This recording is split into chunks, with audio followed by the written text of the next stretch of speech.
उसमें घी दिखाई देगा? नहीं देगा। जब तक हम उसे दही नहीं बनाएंगे, उसका मंथन नहीं करेंगे, तब तक घृत हमें दिखाई नहीं देगा।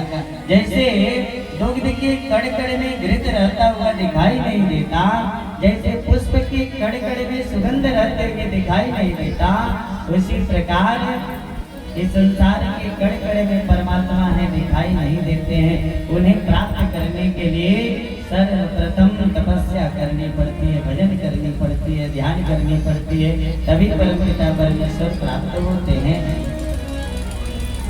मैया का एक एक बात श्री ध्रुव जी महाराज के हृदय में बैठ गया और परमपिता परमेश्वर को प्राप्त करने के लिए वन में निकल पड़े। वन में निकल पड़े,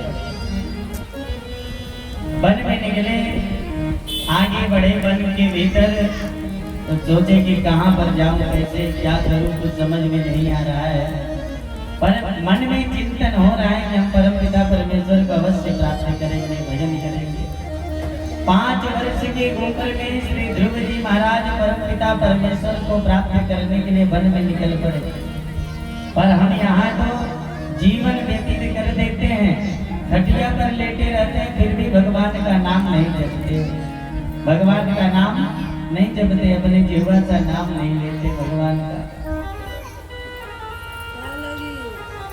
यहाँ पता चल रहा है, पर लोगों की असली प्रवृत्ति ऐसी है कि घर में भोजन करके सिर्फ निंदा ले रहे, सो रहे हैं, पर ये वास्तव में अच्छा नहीं कर रहे हैं। अपने जीवन में मानव तन पाए हैं, मानव तन को सार्थक करने के लिए भजन करना चाहिए, कथा श्रवण करना चाहिए, सत्संग करना चाहिए। महाराज, ये मानव तन चला जाएगा तो फिर पुनर्लौट करके नहीं आएगा।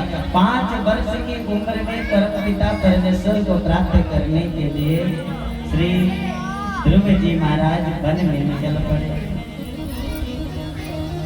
आगे वन में पहुंचे तो कहते हैं जिसके ऊपर ठाकुर जी की कृपा होती है, उन्हें तो ठाकुर जी प्राप्त हो ही जाते हैं। ठाकुर जी कृपा कर ही देते हैं, किसी न किसी बहाने से उन्हें संत का दर्शन करा देते हैं, महात्मा का दर्शन करा देते हैं, ब्राह्मणों से दर्शन करा देते हैं, जिनके ऊपर जिनका कल्याण करने के लिए भगवान स्वयं तैयार हों और भगवान स्वयं कृपा कर रहे हो उसके ऊपर। संत का, ब्राह्मण का, महात्मा का अवश्य दर्शन पा जाता है। मन में चिंतन करके निकले श्री ध्रुव जी महाराज वन में परमपिता परमेश्वर को प्राप्त करने के लिए। आज श्री नारद जी महाराज परीक्षा लेने के लिए श्री ध्रुव जी महाराज का आ गए कि चलो देखते हैं कि ये तपस्या करके परमपिता परमेश्वर को प्राप्त कर लेंगे कि नहीं कर लेंगे। श्री नारद जी महाराज आए परीक्षा लेने के लिए ध्रुव जी महाराज से। ध्रुव जी महाराज से पूछने के लिए आए, उनका परीक्षा लेने के लिए आए। अब मोहि भरोस हनुमंता, अब मोहि भरोस हनुमंता, बिनु हरि कृपा बिनु हरि कृपा नहीं संता, बिनु हरि कृपा नहीं संता, बिनु हरि कृपा नहीं संता।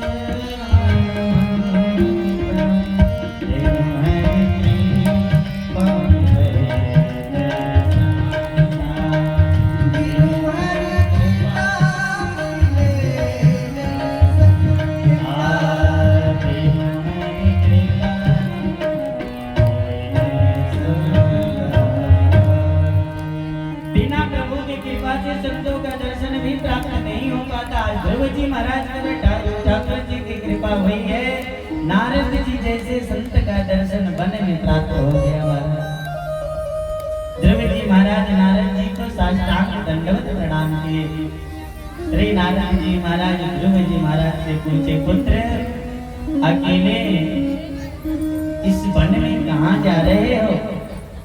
श्री ध्रुव जी महाराज कहे, गुरु जी मैं परम पिता परमेश्वर को प्राप्त करने के लिए जा रहा हूँ।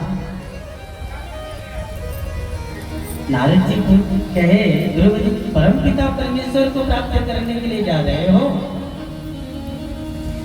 अरे पुत्र देखो, तुम्हें वन में कई वर्षों से तपस्या रत बड़े बड़े योगिंद्र मुनिंद्र संत महात्मा मिले हुए, तुम्हें तपस्या करते हुए कई वर्ष व्यतीत हो गए उन लोगों को, पर एक झलक प्रभु का नहीं प्राप्त कर पाए हैं। और तुम 5 वर्ष की उम्र में परमपिता परमेश्वर को प्राप्त करने के लिए निकल पड़े। सौतेली माँ के वचन को सुन करके लौट जाओ, तुम्हें परमपिता परमेश्वर नहीं मिलेंगे, लौट जाओ। तुम जानते हो वन में कई हिंसक जानवर रहते हैं, तुम्हें खा जाएंगे, मार डालेंगे, तुम्हें डर नहीं लगता? 5 वर्ष की उम्र में निकलते परमपिता परमेश्वर को प्राप्त करने के लिए तुम लौट जाओ। श्री ध्रुव जी महाराज चरणों में लिपट करके गए, कहे, गुरुदेव आप सच कह रहे हैं कि हिंसक जानवर मुझे खा जाएंगे, पर नहीं, मुझे परमपिता परमेश्वर को प्राप्त करना है तो करना है, क्योंकि मेरे माँ सौतेली माँ के वचनों से मेरा हृदय इतना छिद्र हो गया है कि आप जो ज्ञान उपदेश दे रहे हैं, समझा रहे हैं, ये आपका ज्ञान तनिक भी नहीं टिक रहा है, आपका ये ज्ञान तनिक भी नहीं टिक रहा है। श्री नारद जी महाराज के, देखो पुत्र मैं तुम्हें समझा रहा हूँ, लौट जाओ। ध्रुव जी महाराज के, गुरुदेव मैं आपसे एक प्रश्न पूछूं? नारद जी कहे कि पूछो।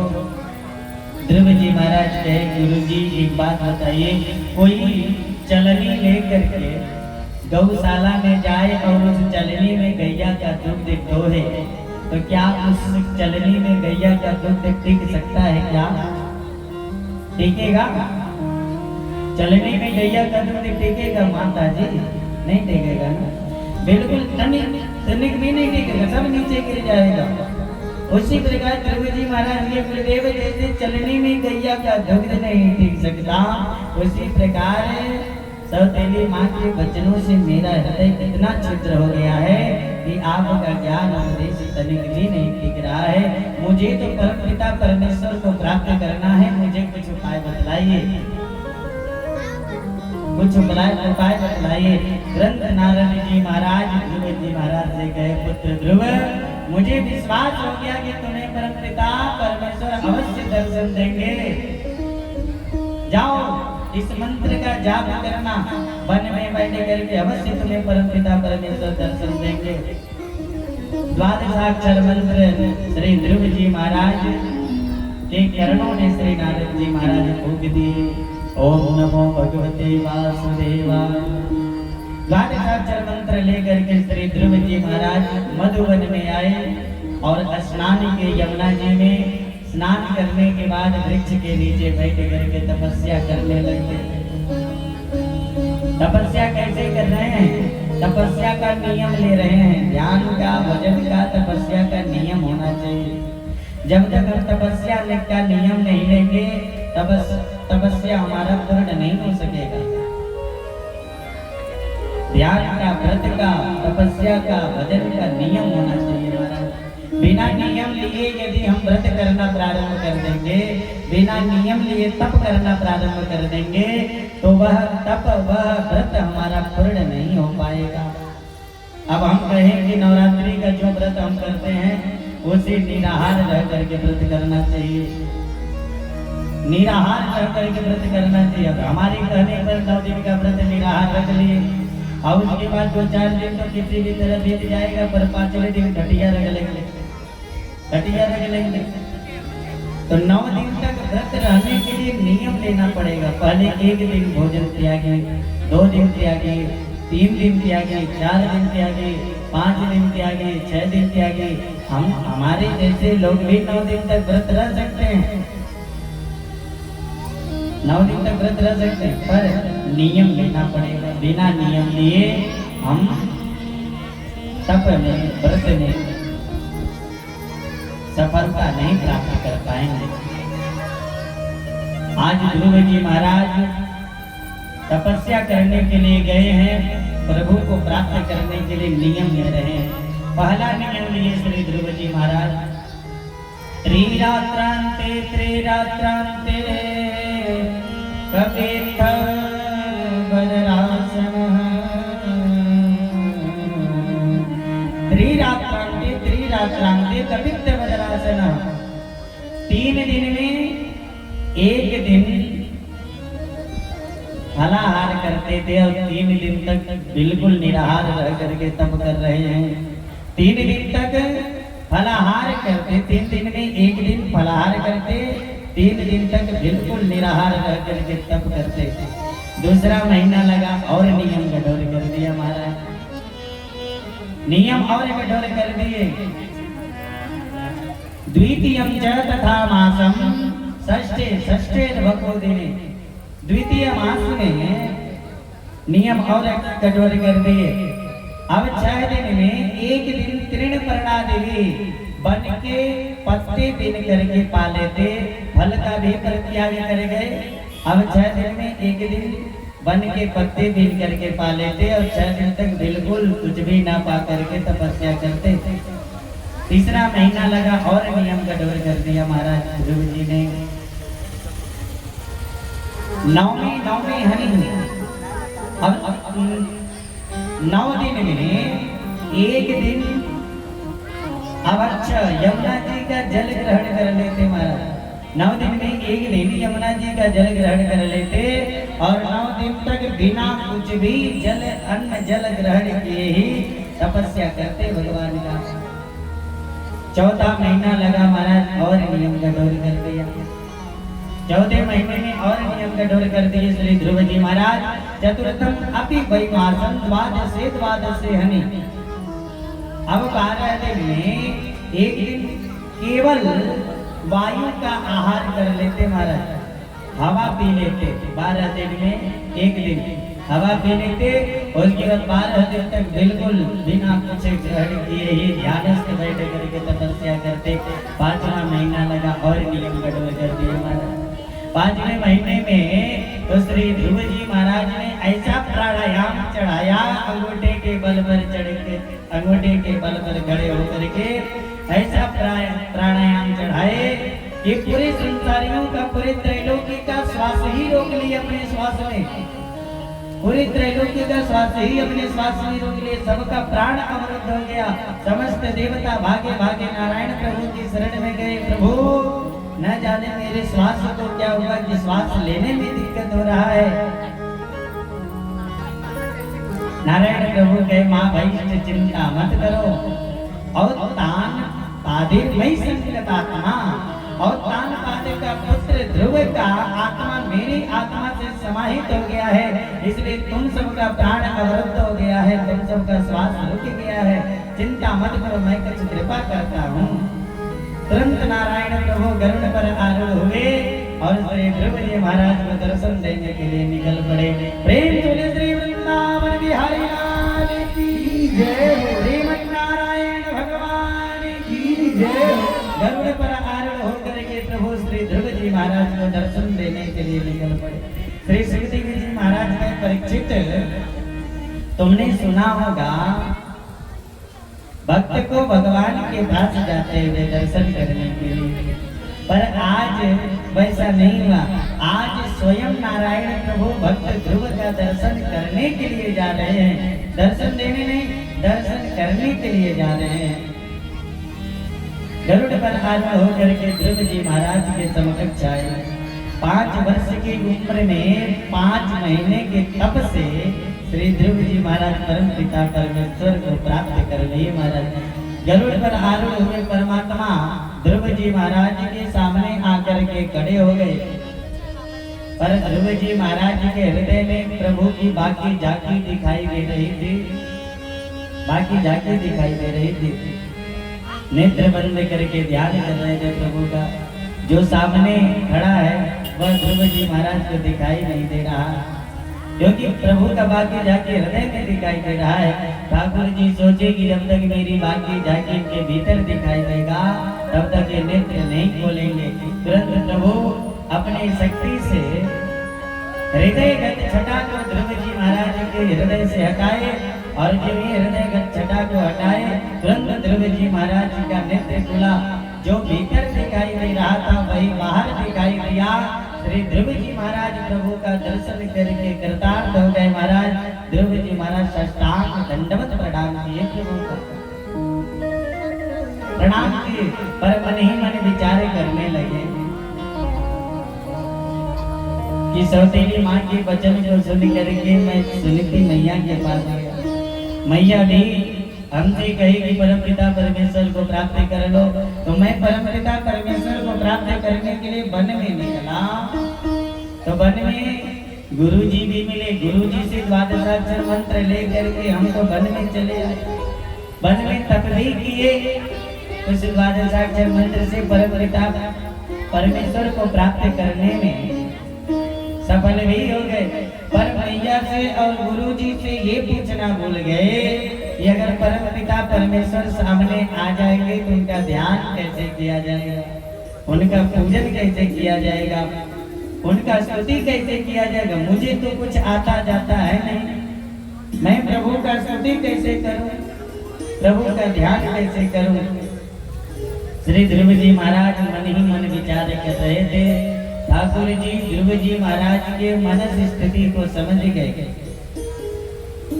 और मनस स्थिति को समझ करके ठाकुर जी अपना संग श्री ध्रुव जी महाराज के कपोल से स्पर्श कराए, गाल से स्पर्श कराए। महाराज जब ही गाल से स्पर्श कराए संग श्री ध्रुव जी महाराज को वेद वेदांत शास्त्र आदि सब कंठस्थ हो गया। महाराज 5 वर्ष की उम्र में सर्व वेद ज्ञाता हो गए श्री ध्रुव जी महाराज। द्वादशाक्षर मंत्र से प्रभु को प्रकट किए थे, इसलिए श्री ध्रुव जी महाराज 12 मंत्र 12 श्लोक में ही प्रभु का स्तुति भी कर रहे हैं।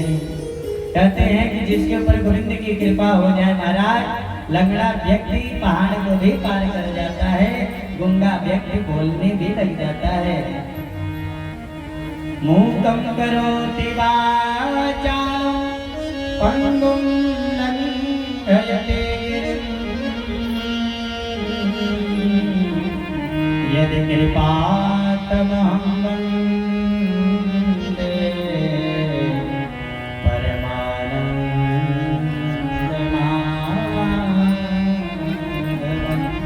जिसके ऊपर गोविंद की कृपा हो जाए महाराज, गूंगा व्यक्ति बोलने लग जाता है, लंगड़ा व्यक्ति पहाड़ को भी पार कर जाता है। आज ध्रुव जी महाराज को कुछ भी नहीं आ रहा था, पर ठाकुर जी की कृपा से वेद वेदांत शास्त्र आदि सब कंठस्थ हो गया।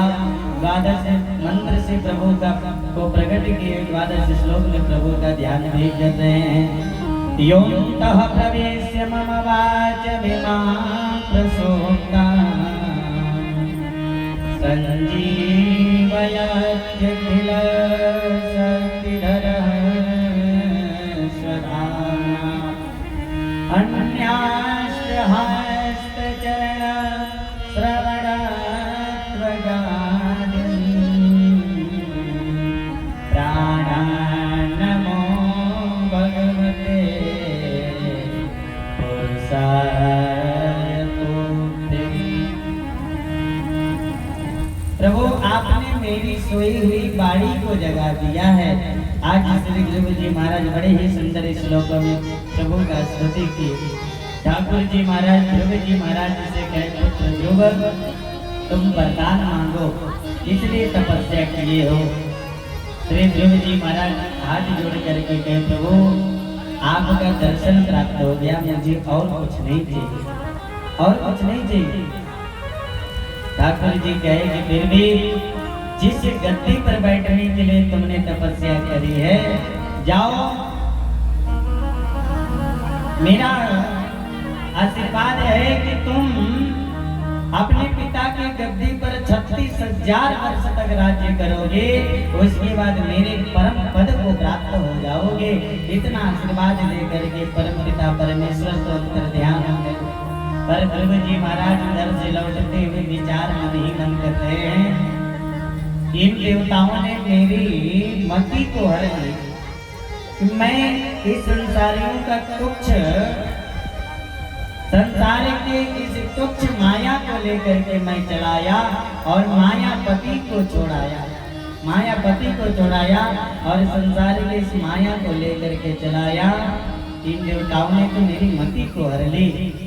मुंह लटकाए हुए श्री ध्रुव जी महाराज घर की तरफ लौट रहे थे, पर कहते हैं कि जिसके ऊपर गोविंद की कृपा हो महाराज, उसके ऊपर सभी लोग कृपा बरसाना प्रारंभ कर देते हैं।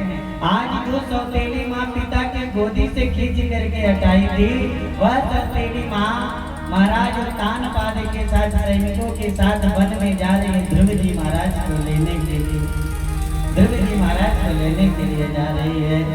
जहाँ पर कृपा राम के होई, जहाँ पर कृपा राम के होई,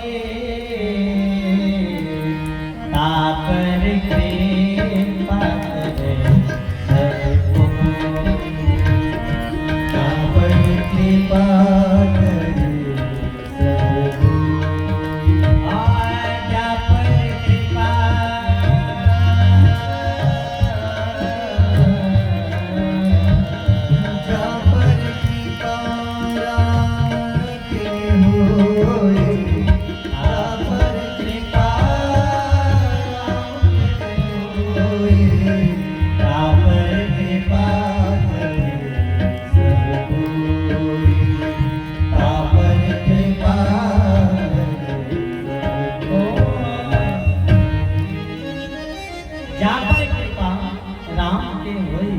जिसके ऊपर ठाकुर जी की कृपा हो जाती है, उसके ऊपर सभी लोग कृपा बरसाना प्रारंभ कर देते हैं।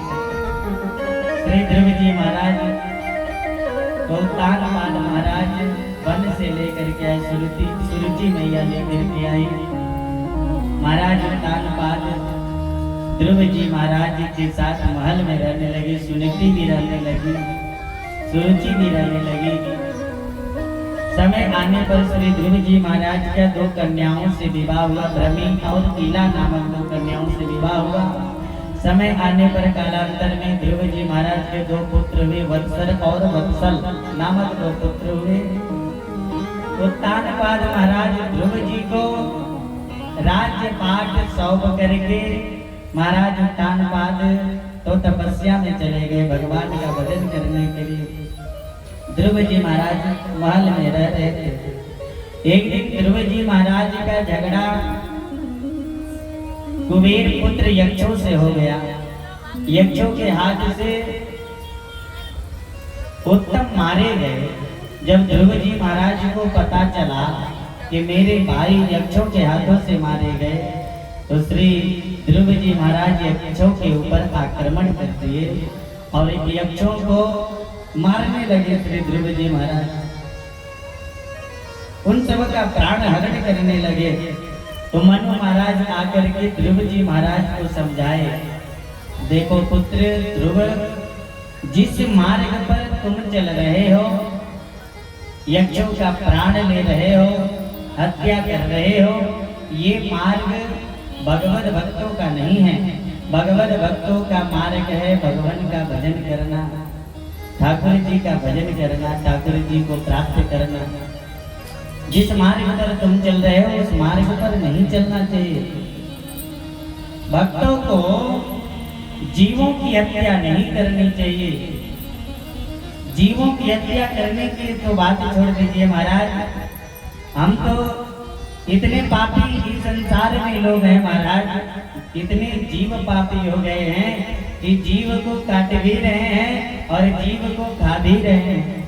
इतने पापी संसार के लोग हो गए महाराज। इन समस्त पापों से बचा जाए, क्योंकि मनु महाराज ध्रुव जी महाराज से कहे, देखो ध्रुव, जिस मार्ग पर तुम चल रहे हो ये मार्ग भगवत भक्तों का नहीं है। भगवत भक्तों का मार्ग है भगवान का भजन करना, ठाकुर जी को प्राप्त करना, ठाकुर जी की अपने मोक्ष के मार्ग को प्रशस्त करना। श्री ध्रुव जी महाराज को तुरंत वैराग्य हुआ। ध्रुव जी महाराज तुरंत अपने बच्चों को, अपने पुत्रों को सत्ता का भार सौंप करके भगवत भजन करने के लिए निकल पड़े। वन में जाकर के भजन कर रहे थे। समय आया जब 36,000 वर्ष व्यतीत हो गया तो श्री ध्रुव जी महाराज के प्राण को लेने के लिए, श्री ध्रुव जी महाराज को लेने के लिए भगवान के नित्य पार्षद आए। नित्य पार्षद आए। पार्षद ध्रुव जी महाराज से कहे अब आप हमारे साथ चलिए। पार्षदों के विमान पर बैठने जा ही रहे थे श्री ध्रुव जी महाराज, तब तक मृत्यु देव सामने आ गए। मृत्यु देव आकर के कहे कि महाराज बिना मेरे आज्ञा के आप नहीं जा सकते, मेरे आज्ञा के बिना आप नहीं जा सकते, जब तक मैं नहीं चाहूंगा तब तक आप नहीं जा सकते।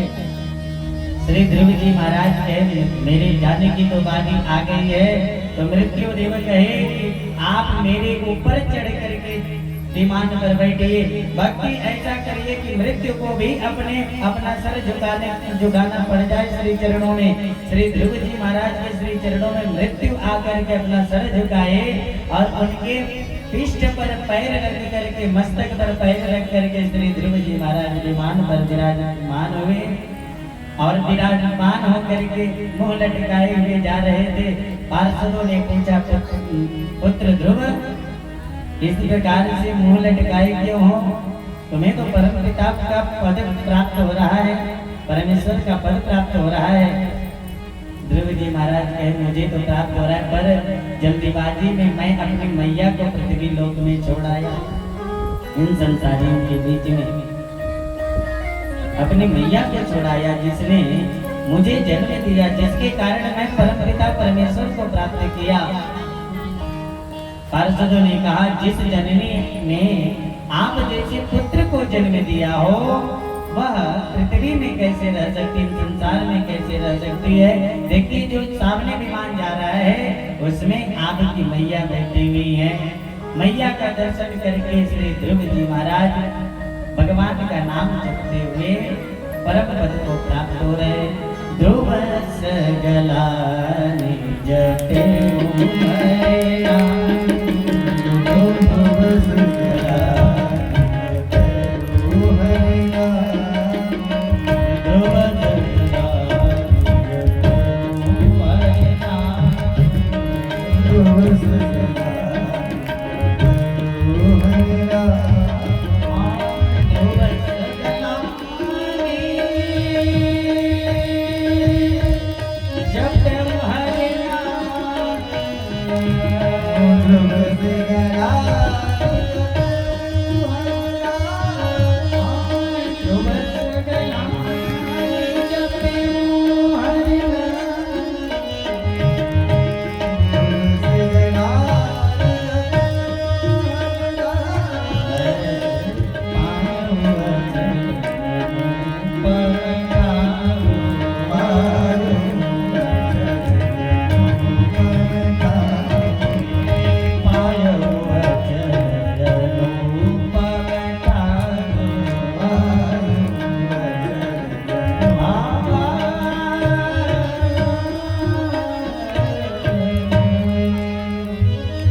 हरि का नाम जपते हुए अचल अनुपम ठाऊं परम पिता परमेश्वर का परम पद प्राप्त हो पालिए। और आज ध्रुव तारा बन करके हम लोगों के समकक्ष विराजमान है, ध्रुव तारा बन करके चमक रहे हैं श्री ध्रुव जी महाराज। भक्ति ऐसा करिए महाराज कि महाराज भगवान को स्वयं दर्शन देने के लिए आना पड़ेगा। एक कुल में यदि एक भी व्यक्ति अगर भक्त निकल गया महाराज, एक भी भक्त निकल गया तो अपने 7 कुल का कल्याण कर देता है, 7 पुस्तों का उद्धार कर देता है। एक भी भक्त यदि एक कुल में निकल गया तुम्हारा। इसलिए अपने बच्चों को, अपने परिवार के लोगों को भक्ति के बारे में बतलाइए, भजन सिखाइए, भजन करिए। कभी भी मंदिर में पूजा करने के लिए बैठिए, अपने बच्चे को साथ में लेकर के जाइए, पूजन करिए महाराज। भगवत भजन कहीं भी कथा सुनाइए, अपने बच्चों को लेकर के जाइए, क्योंकि हम संस्कार बच्चों के भीतर हम ही डाल सकते हैं।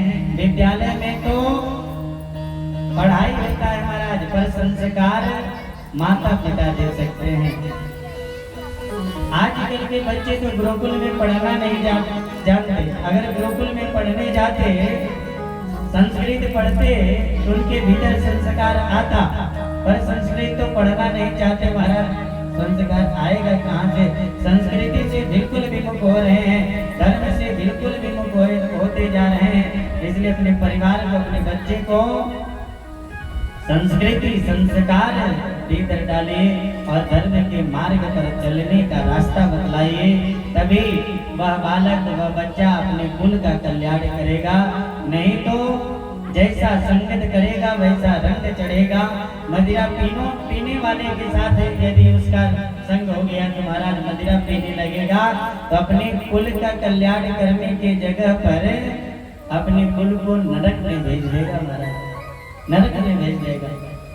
इसलिए जब संस्कार अच्छा रहेगा तो वह अपने कुल का कल्याण करेगा, अपने कुल का उद्धार करेगा। भगवत भजन करके, भगवत कथा श्रवण करके। हम घर में बैठते हैं, घर में डीजे लगा लेते हैं, साउंड लगा लेते हैं या मोबाइल लगा लेते हैं, उसमें भोजपुरी गाना, हिंदी गाना सुनने लग जाते हैं। प्रातः काल उठिए महाराज, भक्ति गाना लगा दीजिए, भक्ति गाना बजेगा, उससे आपका भजन भी होगा, कथा भी होगा, भजन भी होगा, काम भी होता रहेगा, काम भी होता रहेगा, नाम जपते रहेंगे भगवान का। इसलिए भगवत भजन करिए महाराज, भगवत भजन ही कल्याण करेगा हमारा।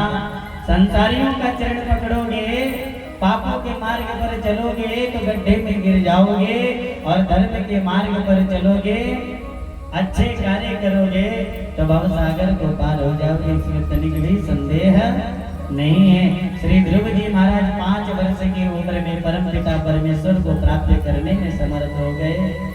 और हम ये सोचते हैं कि भगवान को प्राप्त करना, भगवान का भजन करना तो बूढ़ों का काम है। अभी तो हम बच्चे हैं, अभी तो हम जवान हैं, हमारे तो खाने खेलने कूदने के समय है। ऐसा नहीं है। यदि बूढ़ों को ही भगवान मिलते तो ध्रुव जी महाराज को 5 वर्ष की उम्र में नहीं मिल जाते। इसलिए परम पिता परमेश्वर की ना जाने कौन से गुण पर दया निधि रीझ जाते हैं, न जाने किसके भजन पर, किसके भक्ति पर भगवान रीझ जाए। हमारे ऊपर, हमारे पत्नी के ऊपर, हमारे बच्चों के ऊपर भगवान रीझ सकते हैं, किसी न किसी के भक्ति के ऊपर भगवान रीझ सकते हैं, किसी न किसी के रूप में परमात्मा हमारे घर में आ सकते हैं, हमारे ऊपर कृपा करने के लिए, हमारे ऊपर कल्याण करने, हमारा कल्याण करने के लिए। इसलिए नित्य प्रतिदिन भजन करिए, नित्य प्रतिदिन संध्या करिए, नित्य प्रतिदिन ठाकुर जी के आश्रय में लगे रहिए, शरण में लगे रहिए, क्योंकि भगवान से बड़ा इस संसार में कोई है नहीं। प्राण निकलेगा यही परिवार के लोग ले जाएंगे, चिट्ठी पर लाद करके वहां पर लकड़ी सजा करके रख देंगे, लाश को जला करके फिर घर चले आएंगे। कोई यहाँ तक कि पत्नी भी नहीं सोचेगी कि मेरे पति इतना दिन तक मेहनत किए हैं हमारे सुख सुविधा के लिए, तो हम पति के साथ चले जाएं, पति के साथ ही हम भी चले जल जाए। ये पत्नी नहीं सोचेगी, ये बच्चे नहीं सोचेंगे। साथ में जाएगा तो सिर्फ भगवत भजन, ठाकुर जी का नाम, तो उससे हम विमुख क्यों हों। इसलिए भगवत भजन, हरि नाम संकीर्तन नित्य प्रतिदिन करें। बहुत समय नहीं मिल पा रहा महाराज, 24 घंटे का समय, 24 घंटों में 2 घंटा निकालिए, 2 घंटे नहीं निकल पा रहे हैं, 1 घंटा निकालिए। वैसे तो महाराज कलयुग में सिर्फ नाम का महिमा बतलाएगा। भगवान का नाम जपो कल्याण हो जाएगा, भगवान का नाम जपो कल्याण हो जाएगा। एक घड़िया 2 घड़िया दुनिया, तुलसी संगत साज कटे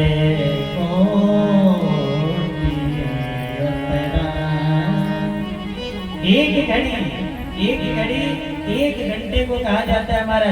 अगर 1 घंटे आपके पास समय है तो भजन करिए, अगर 1 घंटे का समय नहीं है तो आधे घंटे भजन करिए। आधे घंटे नहीं समय मिल पा रहे हैं, उसमें से भी आधा करके 15 मिनट का भजन करिए महाराज। 15 मिनट भी नहीं हो पा रहे तो 5 मिनट करिए, 5 मिनट भी नहीं हो पा रहा है तो कलयुग में तो नाम का महिमा बतलाया गया है। कलयुग केवल हरि गुण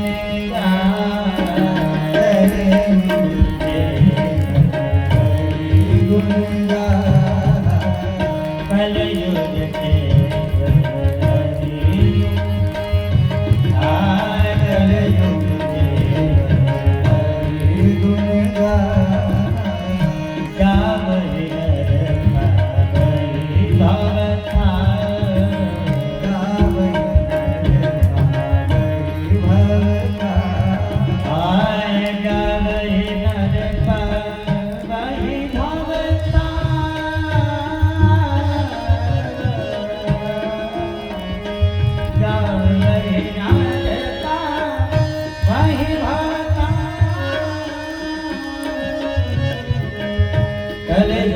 केवल हरि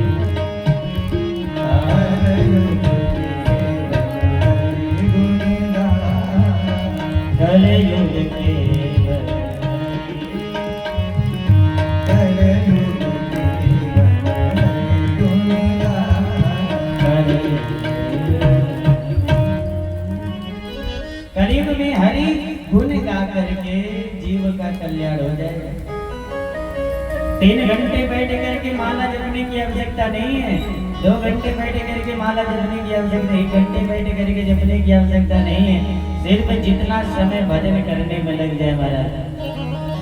सीताराम कहने में कितना समय लगेगा, राधे श्याम कहने में कितना समय लगेगा, राम राम कहने में कितना समय लगेगा, बहुत समय नहीं लगेगा महाराज।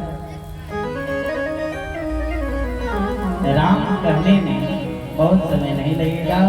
इसलिए अगर एक बार यदि हम राम कहते हैं, एक बार राम कहते हैं तो कितना मंत्र जाप हो जाता है, कितना मंत्र जाप हो जाता है बताइए बताइए। 54 कितना होता है, 54। और यदि 2 बार नाम जप लिए 108 मंत्र जाप हो जाएगा हमारा। राम राम राम राम का नाम ले लिए तो 108 माला का जाप, 1 माला का मंत्र जाप हो जाएगा 2 बार राम राम कहने पर। इसलिए राम राम कहने में बहुत समय नहीं लगेगा।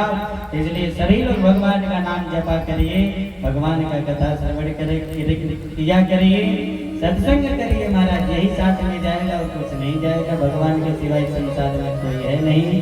प्रेम सोले श्री सीताराम जी महाराज की जय, ठाकुर जी महाराज की जय। राम जैसा नगीना नहीं, सारे जग की बजरिया में। राम जैसा नगीना नहीं, सारे सारे जग की बजरिया राम जैसा नहीं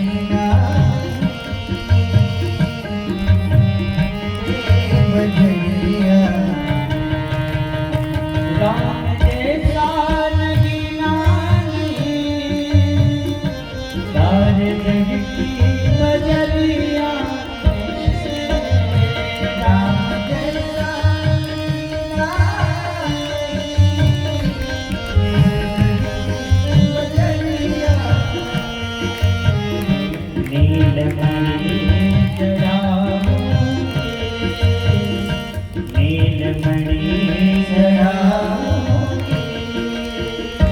अपने मन की मुटरिया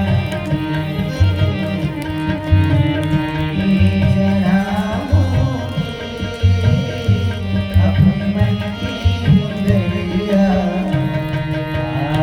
राम जैसा नहीं सारे जग की बजरिया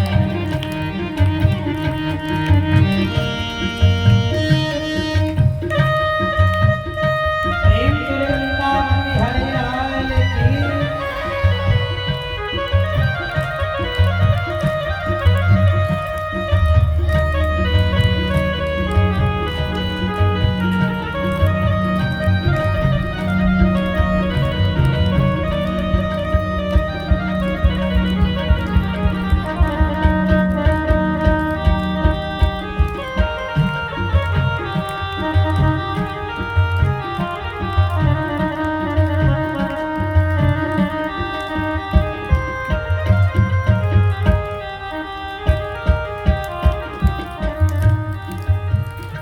राम का नाम प्यारा लगे रसना पे दिखाऊंगी मैं राम का नाम प्यारा लगे रसना पे दिखाऊंगी राम का नाम प्यारा लगे रसना पे दिखाऊंगी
जल्दी से यतन करके राघव को रिझाना है राघव को रिझाना है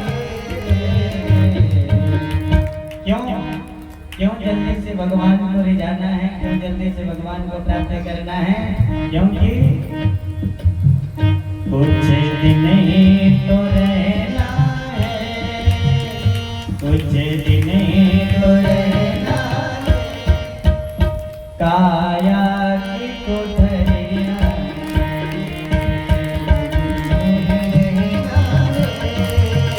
काया की कोठरिया कुछ दिन ही तो रहना है काया की कोठरिया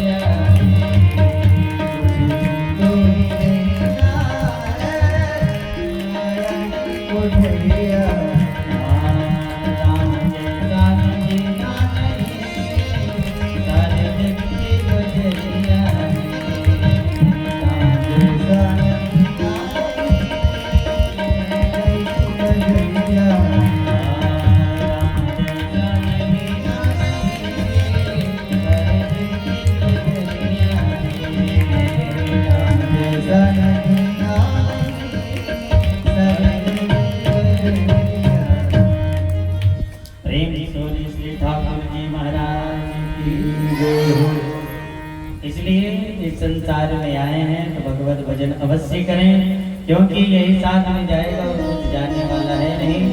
श्री ध्रुव जी महाराज 5 वर्ष की उम्र में परम पिता परमेश्वर को प्राप्त कर लिए। श्री सुखदेव जी महाराज के परीक्षित मैत्रेय मुनि आगे का कथा श्रवण कराते हुए कहे, ध्रुव जी, जो मनु महाराज के दूसरे पुत्र हैं प्रियव्रत महाराज, उनका प्रसंग श्रवण करो। प्रियव्रत महाराज बड़े प्रतापी राजा थे। एक दिन अपने महल में बैठे बैठे प्रियव्रत महाराज सोचे कि ये रात्रि क्यों हो जाती है, रात्रि क्यों हो जाती है। रात्रि के समय विषयी पुरुष सो करके अपने जीवन को व्यतीत कर देते हैं। रात्रि के समय विषयी पुरुषों को जाग करके भजन करना चाहिए, तो ये सो करके व्यतीत कर देते हैं। कुछ ऐसा किया जाए कि रात्रि ही ना होने पाए, ना रात्रि होगा ना ये लोग सोएंगे। तो प्रियव्रत महाराज एक ज्योतिर्मय रथ का सृजन किए। ऐसा रथ था महाराज कि सूर्य के समान प्रकाशमान था। जब सूर्य का किरण अस्त होता था, सूर्य जब अस्त होते थे तो महाराज प्रियव्रत महाराज के रथ के कारण अंधेरा हो ही नहीं पा रहा था। ऐसा मानो लग रहा था कि सूर्य नारायण अस्त ही नहीं हो रहे हैं। ऐसा रथ सृजन किए महाराज। रथ पर विराजमान होकर के 7 प्रदक्षिणा किए पृथ्वी का, 7 प्रदक्षिणा किए और 7 दिन तक रात्रि ही नहीं होने दिया महाराज ने। 7 दिन तक रात्रि ही नहीं होने दी। तो ब्रह्मा जी आकर के समझाए कि देखो पुत्र, प्रकृति का कोई भी वस्तु अन्यथा में नहीं है। प्रकृति का वस्तु जितना भी वस्तु है सबका अपना अपना कार्य है। दिन का अपना कार्य है, रात्रि का अपना कार्य है। जहाँ रात्रि के समय विषयी पुरुष सो करके अपने जीवन को व्यतीत करते हैं, वहीं रात्रि के समय बड़े बड़े संत महात्मा योगेंद्र मुनिंद्र वन में बैठ करके तपस्या करते हैं, भजन करते हैं। दिन में उन्हें तपस्या करने में आनंद नहीं आता है, भजन करने में आनंद नहीं आता है सूर्य की वजह से। इसलिए रात्रि के समय वह बैठ करके तपस्या करते, ध्यान करते हैं। ऐसा गड़बड़ मत करो।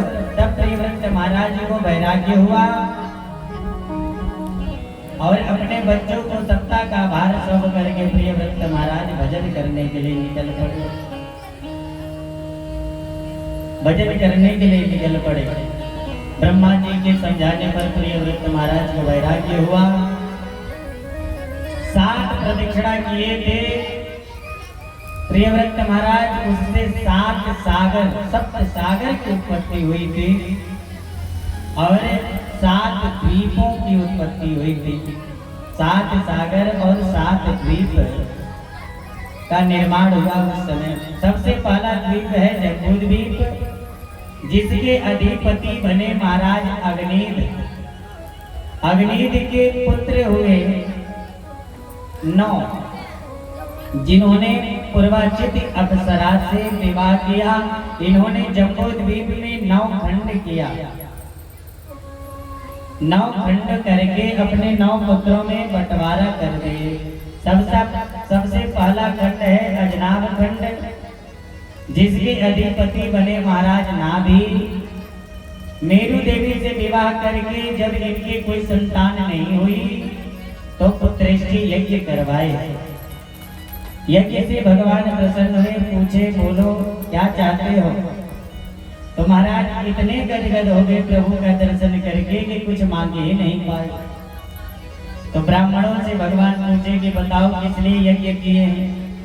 तो ब्राह्मणों ने कहा कि आप जैसे पुत्र चाहते हैं। तो नारायण प्रभु ने कहा कि आप ब्राह्मणों ने वचन दे करके यज्ञ किया है, इसलिए मैं ब्राह्मणों के वचन को सिद्ध करने के लिए, पूर्ण करने के लिए मैं ही पुत्र बनने के लिए तैयार हूँ। ब्राह्मणों के वचन को सिद्ध करने के लिए, पूर्ण करने के लिए भगवान स्वयं पुत्र बन करके आए। ब्राह्मणों के वचन को पूर्ण करने के लिए पुत्र बन करके आए ऋषभ के रूप में। नाभि पुत्र ऋषभ के रूप में आए। ऋषभ देव भगवान के शरीर से इतना तेज निकल रहा था, इतना तेज निकल रहा था कि इंद्र को स्प्रिया होने लगी भगवान के ऐसे स्वरूप को देख करके। ऋषभ के रूप में ऋषभ देव भगवान के स्वरूप को देख करके इंद्र को स्प्रिया होने लगी। कहीं आगामी इंद्र ये न बन जाए, हमें गति छोड़ना पड़ जाए, आगामी इंद्र ये न बन जाए। इसलिए ऋषभ देव भगवान के राज्य में वर्षा करना ही बंद कर दिए इंद्र। तो ऋषभ देव भगवान अपने शक्ति से अपने राज्य में स्वयं वर्षा बरसा लिए, अपने राज्य में वर्षा बरसा लिए। तो इंद्र लज्जित हुए। तो इंद्र जब लज्जित हुए तो आए ऋषभ देव भगवान के श्री चरणों में लिपट गए और उनसे क्षमा प्रार्थना मांगी। लज्जित होकर के अपनी पुत्री जयंती का विवाह ऋषभ देव भगवान से कर दिए। प्रेम से बोले ऋषभ देव भगवान की जय। ऋषभ देव ने इंद्र की पुत्री जयंती से 100 पुत्रों को जन्म दिया, 100 पुत्रों को जन्म दिए। और 100 पुत्रों को जन्म देने के बाद अजनाभ खंड का नाम पुनः श्री ऋषभ देव भगवान अपने 100 पुत्रों में राज्यपाट का बंटवारा कर दे। जिनमें से सबसे बड़े बेटे का नाम था भरत। 100 पुत्रों में सबसे बड़े बेटे का नाम था भरत, जिनके प्रताप से इस अजनाभ खंड का नाम, जिस अजनाभ खंड में हम रह रहे हैं, इस अजनाभ खंड का नाम भरत जी के प्रताप से भारतवर्ष पड़ा। भारतवर्ष पड़ा जिस अजनाभ खंड में हम रह रहे हैं।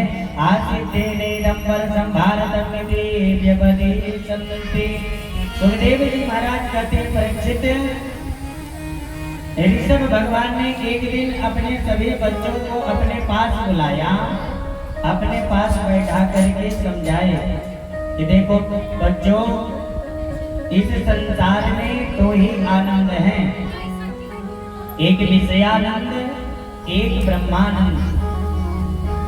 विषयानंद प्राप्त तो तुम्हें प्रत्येक योनि में हो सकता है, प्रत्येक योनि में हो सकता है। चाहे बंदर बनोगे, भालू बनोगे, जो भी योनि में जाओगे उसमें विषय भोग करने के लिए मिल जाएगा। पर ब्रह्मानंद प्राप्त करने के लिए सिर्फ मानव योनि ही है, मानव योनि में ही हम ब्रह्मानंद को प्राप्त कर सकते हैं, और किसी योनि में ब्रह्मानंद को प्राप्त नहीं कर पाएंगे।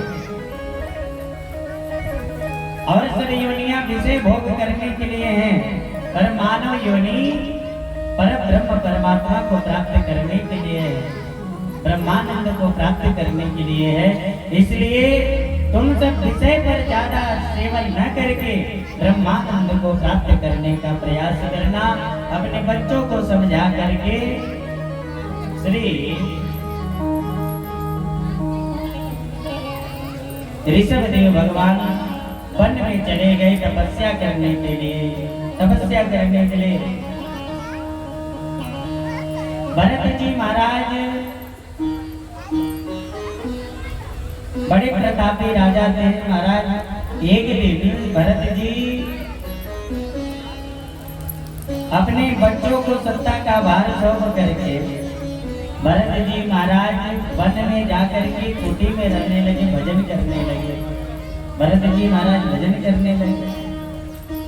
एक दिन भरत जी महाराज स्नान ध्यान करके सूर्य नारायण को जल दे रहे थे, जल दे रहे थे। उसी समय क्या देखे, एक गर्भवती मृगी, एक गर्भवती मृगी सिंह के डर के कारण जलाशय को पार कर रही थी, नदी को पार कर रही थी। सिंह के डर के कारण जल जलाशय को पार कर रही थी, उस समय जल में ही गर्भपात हो गया उसका।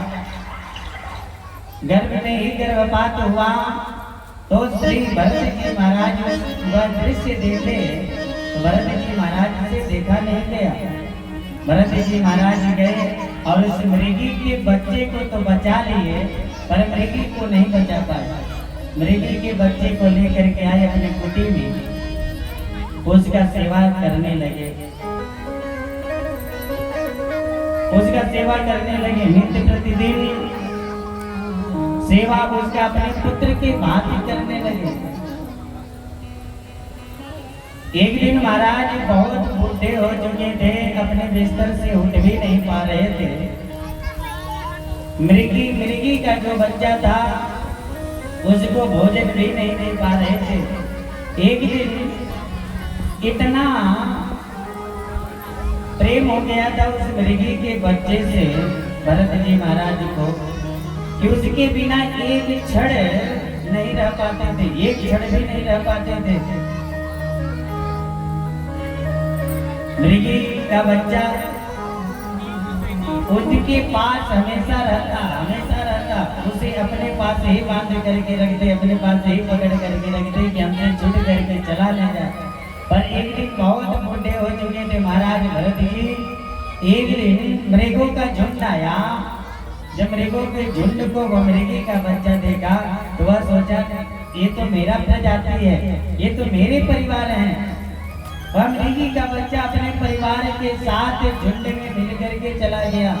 भरत जी महाराज अपने उस मृग को ढूंढने लगे कि मृग मेरा कहाँ चला गया। मृग को याद करते करते श्री भरत जी महाराज का प्राणांत हो गया, प्राणांत हो गया। अगले जन्म में भरत जी महाराज मृग ही बने, मृग ही बने। श्री सुखदेव जी महाराज के परीक्षित, हम इस जन्म में जिस जीव का ध्यान करके मरते हैं वही पुनः हमें अगले जन्म में बनना पड़ता है। यदि हम स्त्री को ध्यान करके मरते हैं तो स्त्री बनना पड़ता है। कुत्ता यदि पाल रखते हैं, कुत्ता का ध्यान करके मरते हैं तो कुत्ता बनना पड़ता है। और उसके बाद कर्मानुसार जीव को भोग भोगना पड़ता है। भरत जी महाराज मृग का ध्यान करके मरे, इसलिए अगले जन्म में मृग ही बने। मृग बन करके यत्र तत्र विचरण कर रहे थे। एक दिन गर्मी का सीजन था, बहुत गर्मी था। वह मृग भरत जी महाराज मृग देह में जल पीने के लिए जलाशय में गए। जल पी करके त्रास मिटाई महाराज ने। और वह क्या देखे कि एक ब्राह्मण भगवान का स्नान ध्यान करके सूर्य नारायण को जल दे रहे थे। पर भरत जी महाराज मृग देह तो पाए थे, पर उनका पूर्व जन्म याद था कि मैं पूर्व जन्म में क्या था। मैं राजा था, मेरा नाम भरत था, उनको याद था। मैं क्यों मरा, क्यों मृग बना, ये भी उनको पता था। तो भरत जी महाराज उस ब्राह्मण को देखते हुए सोचे कि जब मैं मृग का ध्यान करके मरा था तो मृग बना, यदि मैं इस ब्राह्मण को देख करके मरूंगा हो सकता है कि मैं अगले जन्म में ब्राह्मण ही बन जाऊं, ब्राह्मण ही बन जाऊं। वह मृग देह में भरत जी महाराज जलाशय में छलांग लगा दिए और जलाशय में छलांग लगा करके उस ब्राह्मण का ध्यान करते हुए, उस ब्राह्मण को देखते हुए अपने प्राण का परित्याग किए और अगले जन्म में श्री भरत जी महाराज ब्राह्मण कुल में जन्म लिए। ब्राह्मण कुल में जन्म लिए। अपने ब्राह्मण कुल में जन्म लेने के बाद भरत जी महाराज सोचे कि यदि बोलूंगा, मैं यदि इस माया में लिपट जाऊंगा तो पुनः मैं परम पिता परमेश्वर को प्राप्त नहीं कर पाऊंगा, भगवान का भजन नहीं कर पाऊंगा। ऐसा कुछ करूं कि मेरे परिवार के लोग मुझे अपने घर से बाहर निकाल दें, हमें घर से बाहर निकाल के हम कहीं जा करके भजन एकांत में करें भगवान का बैठ कर। तो श्री भरत जी महाराज अपने आप को जड़ सिद्ध कर दिए, जड़ सिद्ध कर दिए। मूर्ख, जड़ माने होता है मूर्ख, अपने आप को मूर्खों की तरह रहने लगे अपने आप से। कोई कुछ कहता करते कुछ और, उल्टा काम करते थे और बोलते कुछ भी नहीं थे।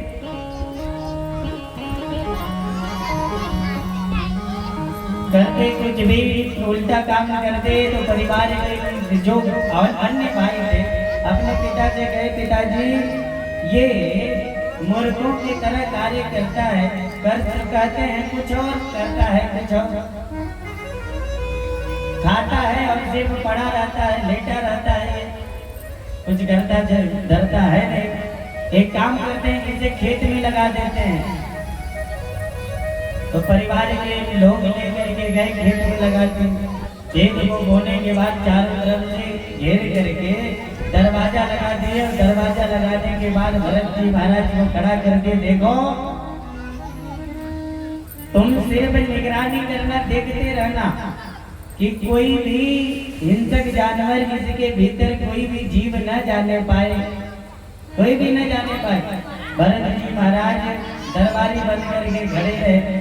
जब जीव आने लगे चरने के लिए तो क्या किए भरत जी महाराज, दरवाजा को खोल दिए, दरवाजा को खोल दिए। अब वह सब जीव गए भीतर जाकर के पूरे जो भी बोया हुआ था उसको सब खा गए। खाने के बाद सब निकल गए। जब घर के जो भाई थे लोग वह दौड़ करके आए, देखे कि पूरा खेत खाली हो गया है। भरत जी महाराज को खूब डांटे कि तुमसे एक काम भी नहीं हुआ, मैंने रक्षा करने के लिए तुम्हें खड़ा किया था, तुमने तो दरवाजा ही खोल दिया। भरत जी महाराज यही सोच ही रहे थे कि मुझे हम घर से बाहर निकालते लोग, पर निकाल तो नहीं रहे थे लोग। पुनः एक दिन भरत जी महाराज से कहे कि चलो मेड़ बांधना है खेत में। मेड़ बांधने के लिए करके, मेड़ बांधने के लिए लेकर के गए। तो कहा भरत जी महाराज क्या किए, एक तरफ पहाड़ बना दिया और एक तरफ पूरा गड्ढा कर दिए। मेड़ बनाने की जगह पर गड्ढा खोद करके एक तरफ पहाड़ बना दिए, एक तरफ गड्ढा खोद दिए। परिवार के लोग खूब डांटे, कहे कि तुम घर से बाहर निकल जाओ। भरत जी महाराज सोचे कि यही तो मैं चाह रहा था। भरत जी महाराज तुरंत निकल गए, नदी के किनारे बैठ करके भगवत भजन कर रहे थे, अच्छे खासे भजन कर रहे थे। तब तक कुछ कोल भील काली मैया को बलि चढ़ाने के लिए वचन दिए थे कि मैया आपको वचन बलि दिया जाएगा। जो कार्य पूर्ण हो गया तो बलि देने की बारी आई। तो अपने सैनिकों से कह के जाओ, जो भी मोटा तगड़ा मिले उसे लेकर के चले आओ, उन्हीं का बलि चढ़ जाए। तो कोई नहीं मिला तो भरत जी महाराज नदी के किनारे बैठे। तो भरत जी जो ही लेकर के गए वो खिलाए स्वागत सम्मान किए और काली मैया के सामने लेकर के गए। कहे कि सर झुकाओ। तो भरत जी महाराज सर झुका दिए, अपना सर झुका दिए। जो ही तलवार निकल के मारना चाहा, तुरंत काली मैया मूर्ति फाड़ करके प्रकट हो गई और कोल बिल्लू का वध करके भरत जी महाराज को बड़ा भक्ति का वरदान लेकर के अंतर ध्यान हो गई। भरत जी महाराज आगे बढ़े, सिंधु नदी के तट पर पहुंचे। सिंधु नदी के तट पर पहुंचे महाराज, वहां बैठ करके भगवान का भजन कर रहे थे, अच्छे खासे भजन कर रहे थे। सिंधु नदी के उस पार एक रहुगढ़ नामक राजा रहता था। वह रहुगढ़ राजा नित्य प्रतिदिन ज्ञान उपदेश लेने के लिए कपिल मुनि बाबा के आश्रम में जाया करता था। नदी के उस पार से आता और इस पार से कपिल मुनि बाबा से ज्ञान उपदेश लेता, ज्ञान उपदेश लेकर के चला जाता। एक दिन जड़े भरत जी महाराज उसी सिंधु नदी के किनारे बैठे थे। वह रहुगढ़ आ रहा था डोली में बैठ करके। उसमें से एक कहार का तबीयत खराब हो गया। तो कहारों ने कहा कि महाराज एक कहार का तबीयत खराब हो गया, डोली अब नहीं चला जा रहा है लेकर के। तो कहेंगे जाओ जो भी कोई मिले उसे ला करके कहार बना करके खड़े कर दो। तो सब ढूंढने के लिए कोई नहीं मिला, तो भरत जी महाराज ने भरत जी को लेकर के डोली से लगा दी। डोली में आगे आगे जड़ भरत जी महाराज डोली लेकर के चल रहे थे, पर भरत जी महाराज का एक नियम था कि नीचे झांक करके चलते थे, नीचे देख करके कोई जीव जंतु मेरे चरणों के नीचे न आ जाता, नीचे देख करके चलते थे। जब चलने लगे तो चींटियों का एक झुंड जा रहा था, चींटियों का झुंड जा रहा था। अब उसे बचाने के लिए भरत जी महाराज छलांग लगा दिए। जब ये छलांग लगाए, रौगड़ का मस्तक जाकर के डोली के ऊपर वाले भाग से टकराया। रौगड़ ने कहा कि क्या कर रहे हो तुम लोग? तो जो कहार थे कहे कि महाराज ये जो नया वाला कहार जो है पता नहीं नीचे ही देखते हुए चलता है, जो भी आता है छलांग लगा देता है। तो जड़ भरत जी महाराज मुस्कुरा रहे हैं, मन ही मन मुस्कुरा रहे। आगे बढ़े तो पुनः छलांग लगा दिए, तो पुनः चोट लगा उसे। तो अब की बार डोली को नीचे उतार करके तो रौगड़ ने कहा कि बताओ कौन है वो कहार? भरत जी महाराज सामने खड़े थे। तो रौगड़ ने कहा कि अरे राम राम, इतने दुबले पतले आदमी को तुमने लगा दिया है डोली उठाने के लिए। हालांकि मोटे तगड़े थे भरत जी महाराज, पर व्यंग्य भाषा बोल रहा था, व्यंग्य भाषा बोल रहा था। भरत जी महाराज आज सोचे कि यदि रौगड़ नित्य प्रतिदिन कपिल मुनि बाबा के वहां जाता है ज्ञान लेने के लिए, ज्ञान लेने के लिए जाता है, और ये एक ब्राह्मण का अपमान कर रहा है, ब्राह्मण को बोल रहा है, डोली भी खिंचवा रहा है और व्यंग्य भी बोल रहा है। यदि मैं आज नहीं बोलूंगा तो जो ये कपिल मुनि बाबा से ज्ञान उपदेश लेता है, इसका सब ज्ञान लेना व्यर्थ हो जाएगा, व्यर्थ हो जाएगा, इसका कल्याण नहीं हो, पाप का भागी बन जाएगा। आज जड़ भरत जी महाराज रौगड़ से कहे कि जिस मार्ग पर इस समय तुम चल रहे हो, राजा बने बैठे हो, मैं भी एक जन्म में, तीसरे जन्म में मैं भी एक राजा था। जिस भारत भूमि पर तुम विचरण कर रहे हो, ये भारत भूमि मेरे ही नाम से है, इस जनाब खंड का नाम। मैं पूर्व जन्म में, तीसरे जन्म में भरत था। जब मैं मृगा का ध्यान करके मरा तो मृगा बना, मृगा जब ब्राह्मण का ध्यान करके मरा तो ब्राह्मण बना, इस समय ब्राह्मण हूँ। और एक ब्राह्मण का तू अपमान कर रहा, डोली खिंचवा रहा, फिर व्यंग्य भी बोल रहा है। खूब समझाए, खूब ज्ञानोपदेश दिए। रौगड़ महाराज को ज्ञान हुआ और जड़ भरत जी महाराज से क्षमा याचना मांगे, और रौगड़ महाराज जा करके कपिल मुनि बाबा से ज्ञानोपदेश लिए। वह जड़ भरत जी महाराज हैं, महाराज जो अपने आप को जड़ के रूप में सिद्ध कर दिए भगवान को प्राप्त करने के लिए। अंतिम में भगवान का भजन करके परम पद को प्राप्त हुए। प्रेम से बोले श्री कृष्ण कन्हैया लाल की, श्रीमन्नारायण भगवान की। भरत जी महाराज के नाम से सजनाव खंड का नाम भारतवर्ष पड़ा।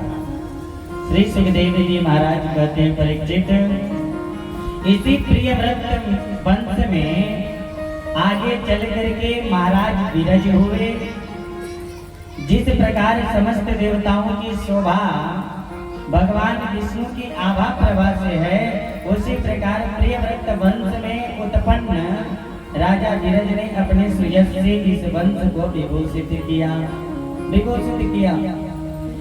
परीक्षित के पुनर्पूछने पर आगे भूगोल और खगोल के बारे में श्री सुखदेव जी महाराज बतलाए।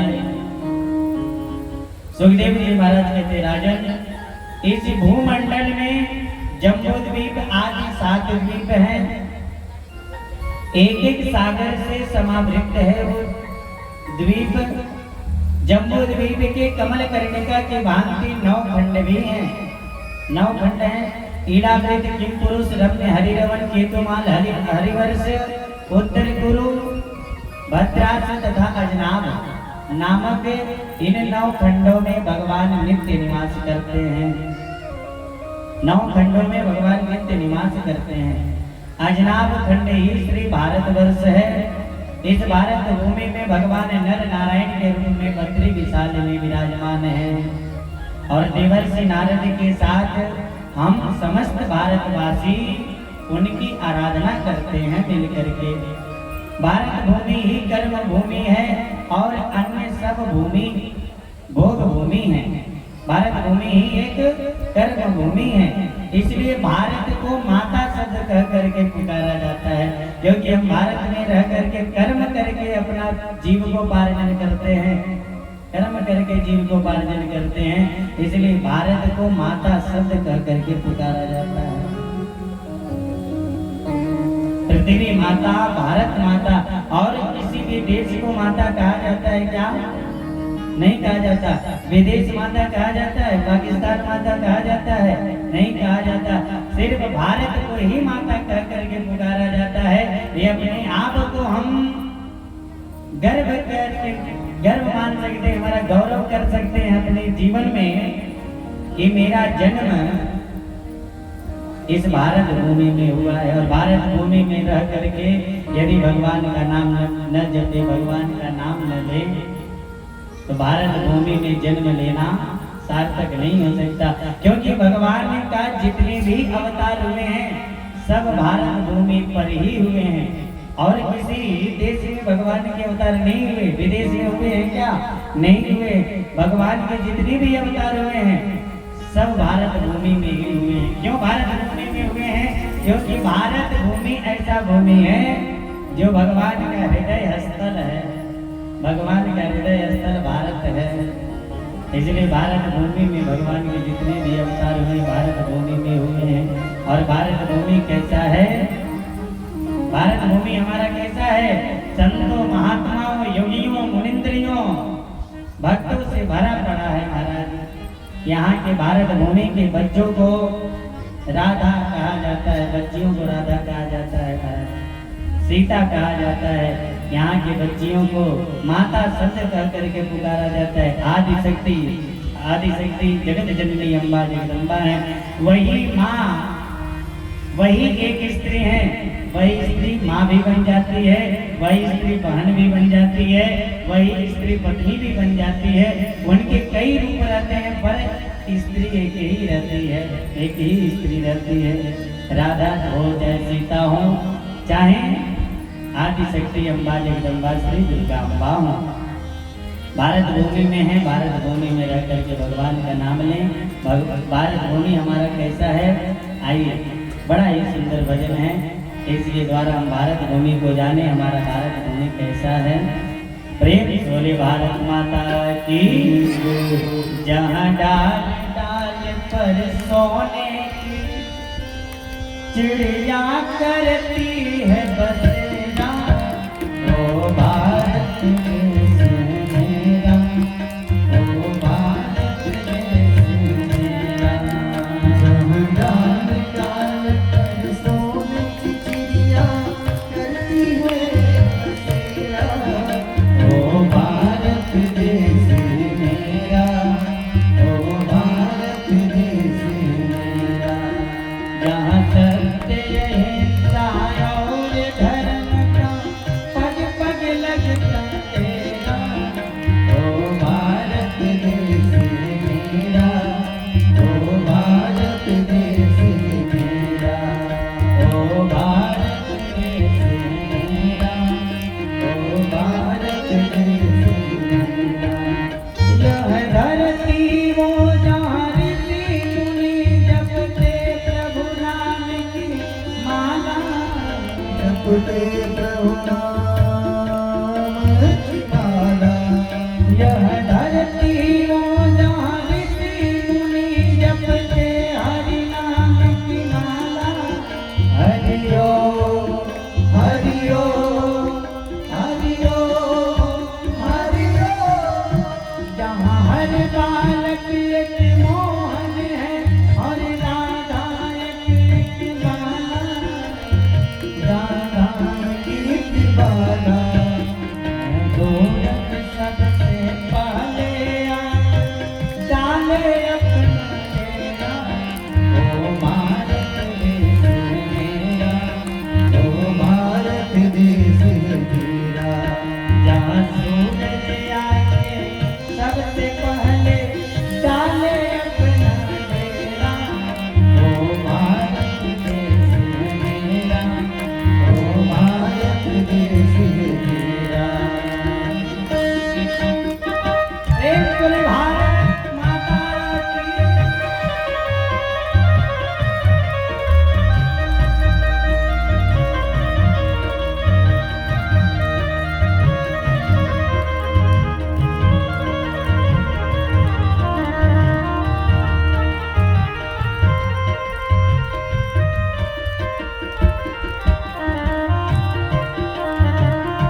त्योहार दिए अलबेलों की इस धरती के त्योहार दे अलबेले हरिओ हरिओ हरिओ हरिओ कहीं दिवाली की जगमग है होली के कहीं मेले होली के कहीं मेले जहाँ राग रंग और हंसी खुशी चारों ओर घेरा वो भारत मेरा वो भारत मेरा वो भारत मेरा जहाँ डाल डाल मेरा करती डोर बसेरा ओ भारत देश मेरा ओ भारत देश मेरा ओ भारत देश मेरा ओ भारत प्रेम से बोले भारत माता की जय हो सत्य सनातन धर्म की जय हो सत्य सनातन धर्म की जय हो भारत भूमि में रह करके हम भगवान का नाम अवश्य लें, भगवान का कथा अवश्य सुने, भगवान का सत्संग अवश्य करें, क्योंकि भगवान के जितने भी अवतार हुए हैं सब भारत भूमि पर ही हुए हैं। भगवान जब अवतार लेकर के भारत भूमि में आए हैं तो हम भगवान को भारत भूमि में रह करके अवश्य प्राप्त करने का प्रयास करें। अन्य लोगों का वर्णन करते हुए श्री सुखदेव जी महाराज आगे का कथा श्रवण कराते हुए कहे परीक्षित अब आगे की कथा श्रवण करो।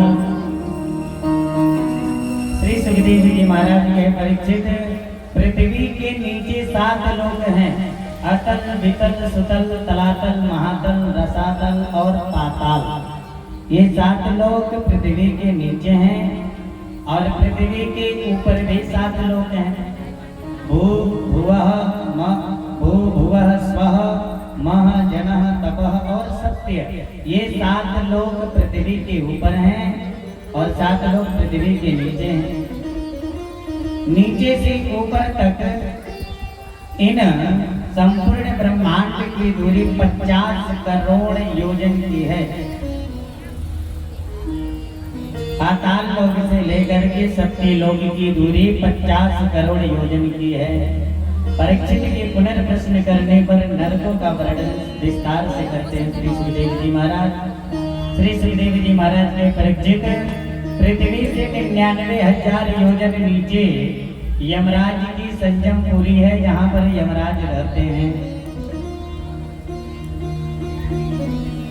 और यमराज तक पहुंचने के लिए जीव को कई नरकों का यातना भोगना पड़ता है, कई नरकों का यातना भोगना पड़ता है। मुख्य रूप से 28 नरकों का वर्णन श्री सुखदेव जी महाराज के तामिश्र नरक, अंधता मिश्र, रौरव, महारौरव, कुंभीपाक, कालसूत्र, असिपयवन, सुकरमुख, अंधकूप, कृमि भोजन, संदंश, तप्तम, सुरभि, वज्र, कंटक, सालमणि, वैतरणी, भूयोद, प्राणरोध, विषुदन, लाला, भक्ष, सारणी, यादन, अभिचि, अयहपान, अवट, निरोधन, पर्यावर्तन, क्षार, करदम, रक्षोगण, भोजन, शूल, क्रोध, दंडसूक और सूची मुख आदि आदि प्रधान रूप से 28 नरकों का वर्णन श्री सुखदेव जी महाराज परीक्षित जी को बतलाए। तो इस पाप कर्म से, कौन सा पाप कर्म करने से जीव कौन से योनि में जाता है, कौन सी नरक भोगनी पड़ती है उसे, उसके बारे में भी एक एक करके श्री सुखदेव जी महाराज बतलाए। श्री सुखदेव जी महाराज कहे परीक्षित ध्यान से सुनो। तत्र यस्तो परिवित्तापत्य कलत्राण्य पहरति सहिदाल पार्श्वबद्धो यम पुरुष ही अति भयानक स्थान मिश्रे नरके बल निपात्यते।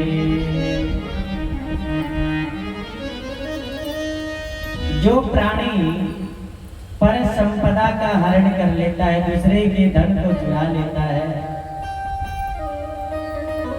जो प्राणी पर स्त्री का हरण कर लेता है, जो प्राणी पर बच्चों का हरण कर लेता है, उन्हें यमराज के दूत तामिश्र नरक में ले जाकर के पटक देते हैं। यहाँ पर जीव को कौन सी यातना भोगनी पड़ती है? तांबा देखे होंगे कितना लाल होता है। तांबा के भांति वह भूमि तपता हुआ लाल रहता है, आग की तरह, आग से लाल रहता है हमारा तांबा की तरह। उस भूमि पर जीव को ले जाकर के यमराज के दूत पटक देते हैं, जो पर संपदा का, पर स्त्री का, पर बच्चों का हरण कर लेता है। यहाँ पर भयंकर कष्ट जीव को भोगना पड़ता है। पुनः जो जीवों को काट करके उनका मांस भक्षण करता है, उन्हें यमराज के दूत कुंभी पाक नामक नरक में ले जाकर के पटक देते हैं। यहाँ पर जीव को कौन सी यातना भोगनी पड़ती है? जैसे खौलते हुए तेल में हम पूरी निकालते हैं, उसी प्रकार से यमराज के दूत उस जीव को ले जाकर के खौलते हुए तेल में छान करके निकालते हैं, जो जीवों को काट करके उनका मांस भक्षण करता है। बहुत कष्ट भोगता है जीव वहां पर। पुनः श्री सुखदेव जी महाराज बतलाए, परीक्षित जो अपने घर में आए हुए अतिथियों को क्रोध निगाह से देखता है, चाहे वो ब्राह्मण दरवाजे पर आए, चाहे उसके दरवाजे पर कोई भी आवे, नात रिश्तेदार कोई भी आवे, जो उनको क्रोध निगाह से देखता है, उन्हें यमराज के दूत ले जाकर के वज्रतुंड नामक नरक में ले जाकर के पटक देते हैं। यहाँ पर उस जीव को यह कौन सी यातना भोगनी पड़ती है? यहाँ पर उस जीव के आंखों को गिद्ध नोच नोच करके खाते हैं। इसलिए आए हुए अतिथियों को कभी भी क्रोध निगाह से नहीं देखना चाहिए, उनका सेवा करें, उनका सम्मान करें। श्री परीक्षित जी महाराज कांपने लगे, महाराज इतने नरकों का वर्णन सुन करके कांपने लगे। श्री सुखदेव जी महाराज ने, परीक्षित क्यों कांप रहे हो? ये तो नरक उनके लिए है जो ये सब पाप कर्म करते हैं, तो तुम तो भगवत भजन कर रहे हो, तुम तो कथा श्रवण कर रहे हो। परीक्षित जी महाराज के, गुरुदेव यदि ये सब पाप यदि जीव से हो गया हो तो उसका पाप कैसे कटेगा, उसका कल्याण कैसे होगा? तो श्री सुखदेव जी महाराज कहे, यदि पाप से मुक्ति पाना चाहता हो, वो पाप से छुटकारा पाना चाहता हो, तो उसे वह पाप त्याग करके भगवत भजन में लग जाना चाहिए, ठाकुर जी के नाम में लग जाना चाहिए, कथा में लग जाना चाहिए, सत्संग में लग जाना चाहिए। परीक्षित जी महाराज पुनः प्रश्न किए, गुरुदेव यदि उसके पास समय ना हो तब क्या करें? यदि भजन करने के लिए उसके पास समय ना हो और पाप से छुटकारा पाना चाहता हो, उसे क्या करना चाहिए? तो श्री सुखदेव जी महाराज कहे, यदि पाप से छुटकारा पाना चाहता हो, पाप त्याग करके और समय ना हो नाम जपने के लिए, तो अपने पुत्र का नाम भगवान से मिलता जुलता रख करके अपना कल्याण कर सकता है। अपने पुत्र का नाम भगवान से मिलता जुलता रख करके अपना कल्याण कर सकता है, पाप कर्म छोड़ करके। परीक्षित जी महाराज कहे कि ऐसा कभी हुआ है गुरुदेव जो अपने पुत्र का नाम रख करके तर गया हो पापी? तब श्री सुखदेव जी महाराज कहे कि हाँ परीक्षित, मैं तुम्हें अजामिल ब्राह्मण का एक कथा सुनाने जा रहा हूँ, जिससे तुम्हें पता चल जाएगा कि भगवान के नाम में क्या शक्ति है, क्या शक्ति है। भगवान का नाम चाहे जैसे हम जपे, भाव से जपे, चाहे कुभाव से बचे जपे, चाहे सो करके जपे, चाहे भोजन करते हुए जपे, चाहे चलते हुए जपे। हम भोजन करके अगर भगवान का भजन कर रहे हैं तो अपना काम तो करेगा ही करेगा। चाहे हम जैसे नाम जपे भगवान का, पर नाम मुंह से निकलना चाहिए। चाहे अपने पुत्र का नाम रख करके हम जपे, चाहे स्वयं माला ले करके जपे, नाम तो अपना कार्य करेगा ही करेगा, नाम अपना कार्य करेगा। भाय को भाय अलग अलग भाय को भाय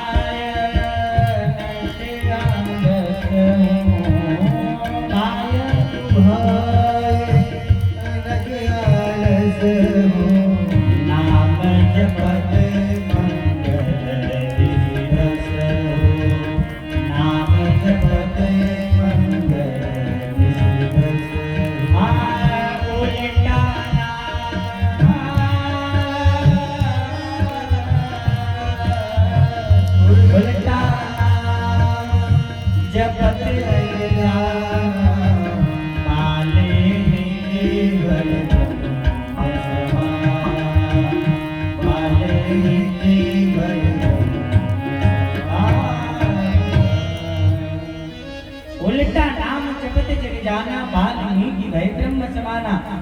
वाल्मीकि जी राम राम भी नहीं कह पा रहे थे, मारा मारा कहे ब्रह्म के समान हो गए महाराज। रामचरित मानस जैसा रामायण लिखने के लिए तैयार है महाराज, ब्रह्म के समान हो गए। नाम चाहे जैसे भी हम जपे, काम तो अपना करेगा ही करेगा। श्री सुखदेव जी महाराज के परिचित एक अजामिल नामक ब्राह्मण था। जीविकोपार्जन के लिए अपने गांव से कुछ दूर पर गया हुआ था। उधर से लौट रहा था वन के रास्ते से। उसने क्या देखा, एक वेश्या के साथ एक पर पुरुष रमण कर रहा है। वह वेश्या इतना सुंदर थी कि वह ब्राह्मण उसको देख करके मोहित हो गया। उसके पास पत्नी भी थी, बच्चे भी थे। सबका परित्याग करके उस वेश्या के साथ हमेशा के लिए अजामिल ब्राह्मण चला गया। अपने बच्चों का, पत्नी का परित्याग करके उस वेश्या के साथ हमेशा के लिए चला गया। समय आने पर उससे भी कई बच्चे हुए। महाराज एक दिन चातुर्मास्य का समय आया। चातुर्मास्य के समय में महात्मा 4 महीने तक विचरण करते हैं। तो जिस गांव में अंधेरा हो जाता उसी गांव में अपना डेरा जमा लेते, वहीं रहना शुरू कर देते, वहीं रह जाते, रात्रि निवास करते, पुनर्प्रातः काल यात्रा प्रारंभ करते। एक दिन विचरण करते हुए उसी अजामिल ब्राह्मण के नगर में पहुंचे जहां पर वह वेश्या के साथ रहता था। उस दिन अपने घर में था नहीं अजामिल। संध्या का समय था। कुछ लोगों से पूछे, महात्मा यहाँ पर कोई ब्राह्मण रहता है क्या? तो परिचय पा करके उस अजामिल के वहां पहुंचे महात्मा गढ़। देखिए वो वेश्या जो ही अजामिल के घर पर आई थी महाराज। तो महाराज जितने भी ब्राह्मण के पास वेद वेदांत का पोथी था, जितने भी भागवत पुराण थे, सब निकलवा करके भिजवा दी उसने। मैं एक शर्त पर आपके साथ रहूंगी कि जब आप अपने वेद वेदांत का परित्याग करेंगे, देखेंगे। अजामिल उस वेश्या के कहने पर अपना पूरा जीवन भर का पढ़ाई लिखाई सब व्यर्थ कर दिया, सब देख लिया, सब देख लिया। भागवत पुराण रखा था वो भी देख लिया, वेदों को रखा था वो भी देख लिया। यहाँ तक कि तुलसी जी का वृक्ष भी था, वो भी निकलवा करके बाहर बिकवा दी थी, वो भी बिकवा दी थी, वो भी बेच दिए थे महाराज। अजामिल ब्राह्मण बहुत ऐसा जुगुप्सित अपराधी किया था, ऐसा पाप किया था, इससे बड़ा कोई पाप हो ही नहीं सकता था। अपने ब्राह्मणत्व का त्याग करके उसने ऐसा जुगुप्सित अपराधी किया था, इसका पाप कटने वाला नहीं था किसी भी प्रकार से। पर महात्मा कहते हैं कि बिनु हरि कृपा मिले ही नहीं संता। जब तक ठाकुर जी की कृपा नहीं होती है किसी के कल्याण करने के लिए, तब तक संतों का दर्शन भी प्राप्त नहीं हो पाता। महात्मा आए दरवाजे पर, वह वेश्या घर के भीतर थी। आज ठाकुर जी ने ऐसी कृपा करी है, महात्मा दरवाजे पर आए, आवाज लगाई, वो वेश्या बाहर निकल करके आई। उसके मन में ऐसा हुआ कि मैंने अपने जीवन में बहुत बड़ा पाप किया है, इन महात्माओं का सेवा करके कुछ अपना पाप कम कर लेती हूँ, इन संतों का सेवा करके कुछ पाप कर्म कर लेती हूँ। संतों का खूब सेवा करी महाराज, भोजन आदि की व्यवस्था करी। महात्मा गण भोजन बनाए, पाने के बाद विश्राम की। अजामिल ब्राह्मण इतना पापी हो गया था, वेश्या से डरता था। कोई भी महात्मा, कोई भी ब्राह्मण आता दरवाजे पर पहले ही भगा देता वो, कि कहीं अगर इसने देख लिया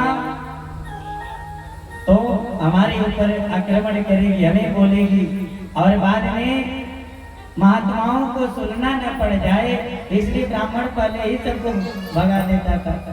अजामिल ब्राह्मण जब लौट करके आया, अपने दरवाजे पर महात्माओं को देखा तो घबरा गया, ये महात्मा हमारे दरवाजे पर कैसे आए? यदि कुछ देवी ने देख लिया तो महात्माओं का अपमान करेगी, भगाएगी। इससे बड़ी नहीं है, मैं पहले ही इन्हें यहाँ से भगा दूं। अजामिल ब्राह्मण आया महात्माओं को उठा करके कि तुम्हारा हिम्मत कैसे